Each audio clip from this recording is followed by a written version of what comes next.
નમસ્કાર, જનતાના લલકાર શોમાં હું મયુર મેવાડા આપ સૌનું સ્વાગત કરું છું। વાત છે કે જે અમદાવાદના જે રસ્તાઓ છે, રોડ રસ્તા હોય કે પછી વિસ્તારમાં જે સ્થાનિક સમસ્યાઓ છે તેને લઈને આજે જે અહીંની જનતા છે તેમની જોડે આપણે વાત કરીશું કે અહીંયા મુખ્ય સમસ્યાઓ શું છે। આજે 5 વર્ષ થયા, 5 વર્ષથી જે અહીંના કોર્પોરેટરો છે તે લોકોએ તેમનું કામ કેવું કર્યું છે, અહીંના સ્થાનિક લોકો છે તેમની જોડે આપણે વાત કરીશું। શું નામ આપનું? હર્ષદ પટેલ। હર્ષદભાઈ, સ્થાનિક અહીંની જે સમસ્યાઓ છે, મુખ્ય સમસ્યાઓ કેવા પ્રકારની છે અને કેટલા વર્ષથી આ સમસ્યાઓનો સામનો આ જનતા કરી રહી છે? અમદાવાદ વિસ્તારના પૂર્વ વિસ્તારની વાત કરીએ તો અમદાવાદ મ્યુનિસિપલ કોર્પોરેશન આજે પણ પૂર્વ વિસ્તારને અન્યાય કરી રહ્યું છે, ઓવરપાયું વર્તન દાખવી રહ્યું છે। તેનો જો જીવતો જાગતો દાખલો હોય તો રામોલ હાથીજણ વોર્ડ છે। રામોલ હાથીજણ વોર્ડના ખાનવાડી તળાવની વાત કરીએ કે ન્યૂ મણિનગરના રસ્તાઓની વાત કરીએ, કોઈ સમસ્યા એવી નથી કે જે લાંબા સમયથી આપણે આ લોકોએ હલ કરી હોય। લાંબા સમયની વાત તો છોડો, છેલ્લા કેટલાય મહિનાઓથી અહીંયા પાઇપલાઇન નાખવાનું કામ પૂરું થયું છે, તેમ છતાં નથી એ લોકો રોડ બનાવતા કે નથી રિસેર ફેસર કરતા કે રોડ પર પાણી છાંટવા આવતા। અહીંના નગરસેવકથી લઈને ધારાસભ્યો, સંસદ સભ્યો અને મુખ્યમંત્રી અને ગાંધીનગર સુધી રજૂઆત કરી છે, પણ તેમ છતાં પણ આજ સુધી એનો કોઈ વ્યવહારુ ઉકેલ આવ્યો નથી। અહીંની જનતા ધૂળ અને ધુમાડા ખાઈ રહી છે। સાથે સાથે ખાનવાડીનું તળાવ એવું તળાવ કે જે 2000ની સાલમાં એ વિશાળ તળાવ હતું અને આસપાસના વિસ્તારના વરસાદનું પાણી એમાં સંગ્રહ થતું હતું, આજે સંકોચાઈને ખૂબ જ નાનું બની ગયું છે। આસપાસના ન્યુસન્સ સમૂહ ગણો કે ડાઈંગના કારખાનાવાળા ગણો કે દબાણવાળા ગણો, ચારે તરફ એ તળાવને એવો ભરડો લીધો છે કે આજે તળાવ એક ખાબોચિયા જેવું રહ્યું છે અને તળાવમાં પુષ્કળ ગંદકી અને અસહ્ય દુર્ગંધ મારે છે। બિલકુલ, તળાવમાં પુષ્કળ ગંદકી, અસહ્ય દુર્ગંધ છે તે મળે છે અને આ તળાવ વર્ષોથી આ પરિસ્થિતિમાં, પહેલા તળાવ ખૂબ મોટું હતું, પરંતુ ત્યારબાદ ધીમે ધીમે તેની પર દબાણ કરવામાં આવ્યા અને આજે માત્ર એક નાનકડું ખાબોચિયા બની જેટલું રહી ગયું હોય તેવું જ લાગી રહ્યું છે। અહીંયા એક વડીલ છે તેમની જોડે વાત કરીશું। શું નામ કાકા? કમલેશ શાહ। કમલેશભાઈ, રોડ રસ્તાની સ્થિતિ કેવી જોવા મળી છે? અત્યારે હું જોઈ શકું છું કે રોડ તો અહીંયા ખૂબ ખરાબ હાલતની અંદર જોવા મળે છે, કેવી મુશ્કેલી? અતિશય મુશ્કેલી છે। પહેલું તો સ્ટ્રીટ લાઇટો બંધ છે છેલ્લા 2 મહિનાથી, બરાબર। રોડ એકદમ ખરાબ છે। હું પુણે સિનિયર સિટીઝન છું, રાતના આવું છું તો મને તકલીફ પડે છે અને બિલકુલ 3 થી 4 વાર પડી રહ્યો છું, તો મને વહેલી તકે અમને નિકાલ લઈ આવો। કોર્પોરેટરને આ બાબતે રજૂઆત કરવામાં આવે છે? અમે કોર્પોરેટરે તે જે હાથ ધરે જાય છે તો અમને સાચો ન્યાય મળતો નથી। કોર્પોરેટરને કહેવાય છે પરંતુ કોઈ સાચો ન્યાય નથી મળતો। અહીંયા એક યુવાન છે તેમની જોડે વાત કરીએ। શું નામ આપનું? હાર્દિક પટેલ। હાર્દિકભાઈ, તળાવની વાત કરીએ કે પછી રોડ રસ્તાની વાત કરીએ, કોર્પોરેટર અહીંયા આવે છે ખરી કદી? કોર્પોરેટર આ એરિયામાં ક્યારે આવતા નથી અને આવે છે તો ખાલી સમસ્યાઓ સાંભળે છે, પણ એનું સમસ્યાનું કોઈ નિરાકરણ આવતું નથી। એ તળાવ 2000ની સાલથી ત્યારે ફૂલ પાણીવાળું હતું, એના પછી બાંગ્લાદેશી અને બીજા પરપ્રાંતિયો લોકો એમાં વસવાટ કરવા લાગ્યા અને એમાં ડાઈંગના કેમિકલના યુનિટ કરવા લાગ્યા અને એ પાણી અને ગ્રાઉન્ડની અંદર નાખવા લાગ્યા, જેના કારણે એક્સપ્રેસ હાઈવે સુધી એ પાણી પહોંચી ગયું છે અને રોડ કેનાલની ઉપર તળાવની ઉપર નોનવેજ અને એની બીજી અન્ય ઇલીગલ એક્ટિવિટીઝ થઈ રહી છે અને ચંડોળા તળાવમાં ડિમોલિશન કર્યું, એ બધી પબ્લિક અહીંયા આ તળાવ ઉપર આવી ગઈ, એટલે એક ખાલી કલર બીજું ભરો, પણ બીજાની સમસ્યા અમારા આખા એરિયાના કારણે એરિયામાં આ બધી પબ્લિક આવી ગઈ એટલે અમારા ન્યુસન્સ વધી ગયું છે। રાત્રે કોઈ લેડીઝને કેવી રીતે કોઈ વ્યક્તિને એકલા આવવું હોય તો પણ ડર લાગે છે, કારણ કે સ્ટ્રીટ લાઇટ નથી ચાલુ। છેલ્લા 6 મહિનાથી આ રોડનું કામ ચાલે છે, પાઇપલાઇનનું કામ ચાલે, જેનું કોઈ નિવારણ થતું નથી અને રોડ રસ્તા પણ બની નથી રહ્યા। બિલકુલ, અહીંયા રાત્રે મહિલાઓ નીકળે તો એ મહિલાઓને બી અનેક મુશ્કેલીઓ પડતી હોય છે। અહીંયા બીજા અન્ય લોકો છે તેમની જોડે વાત કરીએ। શું નામ આપનું? નિકુંજ પંચાલ। નિકુંજભાઈ, અહીંથી રાત્રે પસાર થાવ, કેવી સમસ્યાઓ તમને નડે છે? સમસ્યામાં તો કહેવા જઈએ તો સર, જસ્ટ સવારે નીકળ્યા તો ઓફિસ જવા માટે, અત્યારે રિટર્ન ગયા તો પેટ્રોલ પંપે પહેલાં વિઝિટ કરવી પડી, 80 રૂપિયાના આપવા પડ્યા। શેના માટે? પંચર માટે તો બધું જ અત્યારે કીટ જોડે રાખી છે, પણ આપણે ના કરી શકીએ, પંચરવાળાને આપી દીધા, 80 રૂપિયાને જીપે કર્યા। હાલમાં તો હું તમને જીપે બી બતાવી શકું। પંચર પડવાનું કારણ શું? રોડ રસ્તા જુઓ છો તમે અત્યારે હાલમાં કે બધી કપચી નાખી દીધી બધે, કોઈ જગ્યાએ એવો નહીં કે લેવલવાળો રોડ આપણને મળ્યો હોય। હાલત એટલી જ ખરાબ છે, સવારે આવવાનું, સાંજે બી જવાનું, રાતે મોડું બી થાય, લાઇટ કશું જ નહીં, કોઈ જગ્યાએ તમે લાઇટ જોવા નહીં મળે। લાઇટ નથી, રોડ રસ્તા ખરાબ છે, એના લીધે મુશ્કેલી કેવી? બહુ જ ખરાબ થઈ ગઈ છે અત્યારે, બહુ જ હાલત ખરાબ થઈ ગઈ છે। બિલકુલ, અન્ય જે વડીલ છે તેમની જોડે બી વાત કરીશું। આખા વિસ્તારની અંદર અસામાજિક તત્વોનો આતંક કેવો જોવા મળે છે? આની પર બધું દબાણ આવી ગયું એટલે બધા એવી જ વ્યવસ્થા થઈ ગઈ છે બોગસ. અને પબ્લિક આવે છે, લેડીઝને બહુ પ્રોબ્લેમ થાય, ખાસ કરીને વડીલ હોય કે લેડીઝ હોય તો એ બહાર એમને નીકળી જ ના શકે.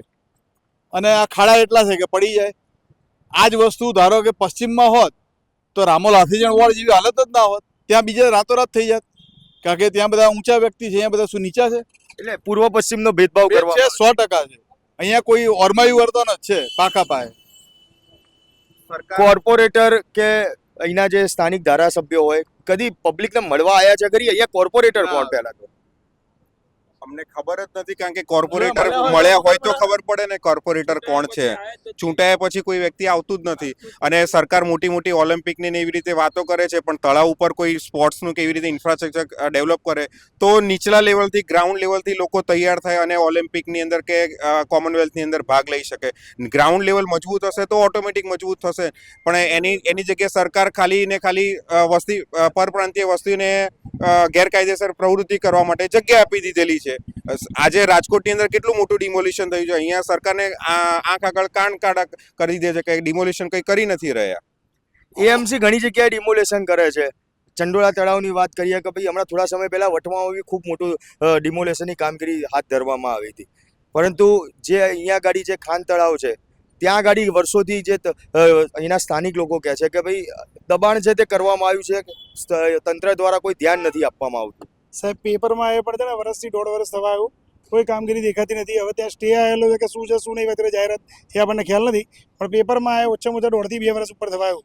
મને ખ્યાલ છે ત્યારે આ સાઇટ ચાલુ નથી થઈને પહેલાં પેપરમાં આવ્યું હતું કે ભાઈ આનું ડિમોલિશન થવાનું છે, આ રીતનું છે, આખું ત્યાં આગળ સારામાં સારું તળાવ બનવાનું છે, પણ બધું જ ખાલી પેપર ઉપર છે, કોઈ કામગીરી દેખાતી નથી. અને આ રોડની વાત કરીએ તો આ રોડની આગળ છે ને અહીંયા આગળ મંદિરની આગળથી એક આરસીસી રોડ બન્યો હતો 2021માં, જેનું ખાતમુહૂર્ત અમે લોકો બધા પબ્લિકે ભેગા થઈને કર્યું હતું. બરોબર છે. 3 જ વર્ષની અંદર અત્યારે નવરો થઈ ગયો છે, ખોદકામ બી થઈ ગયું છે ત્યાં આગળ. બધું તમે અત્યારે પરિસ્થિતિ જોવા જાઓ તો બધા તૂટેલા રસ્તા છે. આરસીસી રોડ સાહેબ કેટલો ટકે? મણિનગરનો એક રસ્તો વિચારો એવો નથી વાત કરી જલ્દી તૂટી જાય, તો અહીંયાનો ન્યૂ મણિનગરનો જ કેમ તૂટી જાય છે? ન્યૂ મણિનગર તો ઉપરથી નવું હોવું જોઈએ. અત્યારે કામગીરી ચાલે છે, એવું નથી કહેતા આપણે કામગીરી નથી ચાલતી, કામગીરી ચાલે પણ ધીમી ગતિએ ચાલે છે. અને તમે જો અહીંયા આગળ ધૂળ ધાણી કેટલી છે. આ બધી પબ્લિકને વાત કરે, શ્વાસના રોગથી માંડીને બધી તકલીફો ધીમે ધીમે થવા માંડી છે. પણ કોર્પોરેશનના જે અહીંયા કોર્પોરેટરો છે, જે અહીંના સ્થાનિક જે ચૂંટાયેલા પ્રતિનિધિ કહેવાય, એ લોકો કદી અહીંયા આગળ આવ્યા છે ખરી મળવા? સર ભારતીય જનતા પાર્ટીના અહીંયા 4 કોર્પોરેટર છે. 4 કોર્પોરેટર અહીંયા આટા મારતા હોય છે, પણ એમને બધી જ વસ્તુની ખબર છે, પણ ધીમી ગતિએ કામ કેમ ચાલે છે એ ખ્યાલ નથી મને, બીજું કંઈ નથી. આ જે કામ ઉપરથી જલ્દી થવું જોઈએ, કોર્પોરેટર અહીંયાથી સમજો વાત કરે કે ભાઈ થોડોક દૂર રહે છે અહીંયાથી, એ લોકો રોજે રોજ અહીંયાથી અવર જવર છે, એમને ખ્યાલ છે કે કામગીરી આવી છે, પણ આ કામગીરી થોડીક જલ્દી થાય એવી રિક્વેસ્ટ કરીએ છીએ અમે. બિલકુલ. ખાસ જો વાત કરીએ તો આ એક રોડ નહીં, પરંતુ આખા વિસ્તારની અંદર જે રોડ રસ્તા છે, ગટર પાણી છે, એની સમસ્યા કેવી જોવા મળે છે?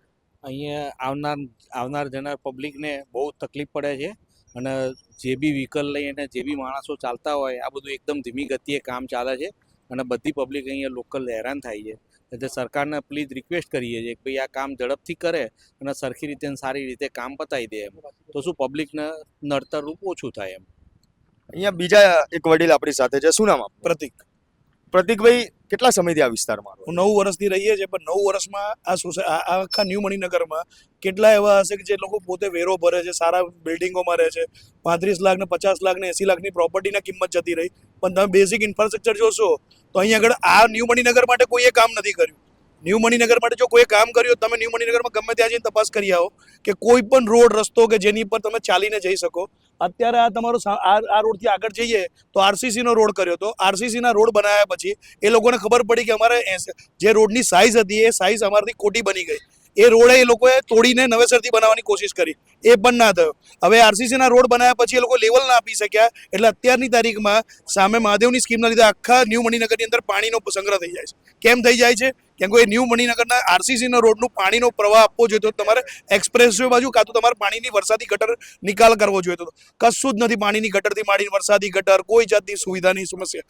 અને આજની તારીખમાં તમે આ રાતે આ જ રોડ પર જ્યારે અમે લોકો રહેવા આવ્યા ત્યારે લેડીઝ રાતે ચાલીને ફરવાઈ જતા હતા કે એટલીસ્ટ રાતે વોકઆઉટ કરવાઈ જતા હતા. અત્યારે આ હાલત જોઈ લો કે એક માણસ પોતાનું શરીર તો છોડો, હેલ્થ માટે ચાલવાય ના જઈ શકે. આ રોડ પર કોઈ નવી સ્કીમો પડી તો સરકારે પહેલા એ વિચારવું જોઈએ કે એ સ્કીમને તમે જ્યારે આપો છો, બીયુ આપો છો, કંઈ પણ પરમિશન આપો છો, તો જે રહેનાર પબ્લિક છે એનું શું? એટલે અહીંયા એવું કહેવાય કે હેલ્થ માટે પબ્લિક ચાલવા નીકળે પણ એમની હેલ્થ બગડે. હેલ્થ તો બગાડી રહ્યા છે ને. આ ધુમાડા, આ તમે જોઈ લો અત્યારે પોલ્યુશન તમે જ ક્રિએટ કરી રહ્યા છો, અને તમે પોતે કોઈ હેલ્થ માટે તમે નથી અંદર, આટલી મોટી વસ્તીની અંદર નથી કોઈ સરકારી જીમ, સરકારી કોઈ સંકુલન, કશું જ નથી. બસ ન્યૂ મણિનગર એક ડેવલપ કરવા માટેનો એરિયા બનાવી તો રામોલ આદિજન વોર્ડમાં, પણ રામોલ આદિજન વોર્ડમાંથી કોઈ મેમ્બરે આવીને એક ચેક નથી કર્યું કે મેમ્બરોને પોતાની સમસ્યા શું છે. ઇવન તમે કોર્પોરેટરની વાત કરો, કોર્પોરેટર કોઈ સોસાયટીના ચેરમેન સેક્રેટરીને નહીં મળતા હોય કે તમારા સોસાયટીમાં શું પ્રશ્ન છે, તમારા મેમ્બરોને શું તકલીફ છે, ગટર પાણીની સમસ્યા શું છે, કશું જ નહીં. ન્યૂ મણિનગર માતૃ સાનિધ્યમાં ગટરનું કામ ચાલતું હતું, ગટર તોડી નાખી 3 મહિના જ કોર્પોરેટરને ખબર પડી કે આ ગટરનું અમે લોકો લાઈન આપવાનું જ ભૂલી ગયા. એટલે એવું કહેવાય કે 4 કોર્પોરેટર વિસ્તારની અંદર સોંપવામાં આવે છે, પરંતુ 5 વર્ષ ચૂંટાણા આવ્યા બાદ કોઈ આવતું જ કશું જ નથી. કોઈને એમનું પોતાનું ચાલી રહ્યું છે, પબ્લિક રહેશે એમની મેતે, મકાન લીધું છે તો રહેશે અને ચાલશે એની મેતે, મેનેજ કરશે. આ મેન્ટાલિટી સાથે ચાલી રહ્યું ન્યૂ મણિનગર આખું. એક બેન આપણી સાથે છે, તેમની જોડે વાત કરીએ. શું નામ આપનું બેન? કવિતા અમિત પાટીલ. કવિતાબેન, અહીંથી પસાર થાવ, કેવી સમસ્યાઓ નડે છે? અત્યારે જો માથા ઉપર લઈને આ બધી ધૂળ માટી અંદર જાય, પછી શરદી ઉધરસ બધું તકલીફ છે જ ને. આ ક્યારે થશે એમ થાય છે અત્યારે તો. સામાન લઈને નીકળો છો, પણ અહીંયા ગાડી ટ્રાન્સપોર્ટેશનની જે વ્યવસ્થા હોવી જોઈએ એ મળે છે? ના, નહીં મળતી. કારણ શું સામે આવે છે? આ બધું એમ નહીં પડવા તો આ ખાડા, રોડ રસ્તા ખરાબ છે. આ જલ્દી થાય ને તો બહુ સારું એમ. વરસાદમાં કેવી સમસ્યા નડે? વરસાદમાં તો બધા ખાડા વીડા બધા ભરેલું જ હોય, પાણી બધું એના લીધે રોગચાળો ફેલાય છે? ફેલાય છે ને, મચ્છરા થાય, બધું જ થાય. અચ્છા, અસામાજિક તત્વોના આતંકના કારણે, લોકોના આતંકના કારણે રાત્રે અહીંયાથી નીકળતા પસાર થતા ડર લાગતો હોય છે? લાગે છે ને. બધા આજુબાજુમાં જ્યાં લોકો હોય, લોકોનો બી અત્યારે વિચાર ક્યાં છે એ જોઈએ ને. તો એવું લાગે કે લેડીઝ એકલી ના જાય એ સારું. બિલકુલ, જે આ વિસ્તારની જે આખી સમસ્યા છે, તે સમસ્યાને લઈને આજે લોકો ત્રાહિમામ પોકારી ગયા છે. તેમનું કહેવું છે કે કોર્પોરેટર છે, પરંતુ કોર્પોરેટર માત્ર 5 વર્ષ જ્યારે ચૂંટણી આવે ત્યારે એ પોતાના મત લેવા માટે આવે છે. ત્યારબાદ તો ક્યાંય કોઈ સોસાયટીની અંદર કોઈ સામાન્ય જનતાને આજ દિવસ સુધી કોર્પોરેટર જોવા નથી મળ્યા. અન્ય એક રહીશ છે, જેમની જોડે વાત કરીશું. શું નામ છે આપનું? અલ્પેશભાઈ, કોર્પોરેટર કોણ? આપણને ખબર નથી અત્યારે કોણ છે. આજે 5 વર્ષ થયા કે નોકરી આવવા જવાની તકલીફ પડે છે, સાધન કેવી મુશ્કેલીઓ નોકરી જતા હો? આજે ખાડા ટેકરા બહુ જ નડે છે આવતા જતા. કેટલા સમયથી આવી આ પરિસ્થિતિ? લગભગ 1 વર્ષથી તો હું જોઉં છું, 1 વર્ષ અહીંયા શિફ્ટ થયો છું, ત્યાંથી 1 વર્ષથી આ તકલીફ જોઉં જ છું. શું કહેશો આજે અહીંના જે સ્થાનિક જે નેતાઓ છે એમને શું કહેવા માંગશો તમે? કઈ નહીં, જલ્દી વેળાસરથી કરી કામ કરશે. કાકા, કોર્પોરેટર નામ ખબર છે કોણ છે? હસમુખભાઈ. એ તો ધારાસભ્ય ને? હા, એ પોતે પણ આ એરિયામાં આવતા જ નથી, અને હા તરે જાય છે. એ તે સવલત આપતા જ નથી, સવલત નહીં. હા તરે છે, થોડા તાતર ઉપર મેળવી દે છે. અને ટ્રાન્સપોર્ટનું પહેલું અમારે જરૂરી છે, અને લાઇટોની પહેલી જરૂરી છે. તે જેથી કરી અમે રાતના સિનિયર સિટીઝનને આવું જવું હોય તો તકલીફ પડે છે. એના માટે વહેલામાં વહેલી તકે આનો ઉપાય કરો. એટલે બિલકુલ ખાસ કહેવાય કે અહીંયા જ બાળકો છે તેમને બી એકવાર પૂછીએ કે તે આજે અહીંયાથી નીકળે, સાયકલ લઈને નીકળતા હોય ત્યારે તેમને કેવી મુશ્કેલી પડતી હોય. શું નામ તારું બેટા? અચ્છા, તું અહીંયાથી સાયકલ લઈને નીકળતો હોય, કેવી મુશ્કેલી પડે? એટલે બાળકો છે, કદાચ બોલવામાં તેમને ના ફાવતું હોય, પરંતુ જે પ્રમાણે અત્યારે રોડ રસ્તા જોવા મળી રહ્યા છે, તે રોડ રસ્તા જોતા તો એવું જ લાગે છે કે અહીંના જે સ્થાનિક લોકો છે એ સ્થાનિક લોકો ઘણા સમયથી આ જ મુશ્કેલીનો સામનો કરી રહ્યા છે. આજે ઘણા વર્ષો થયા, તે વર્ષોથી અહીંયા રોડ રસ્તા નથી બનતા, નથી સ્ટ્રીટ લાઇટ બનાવવામાં આવી.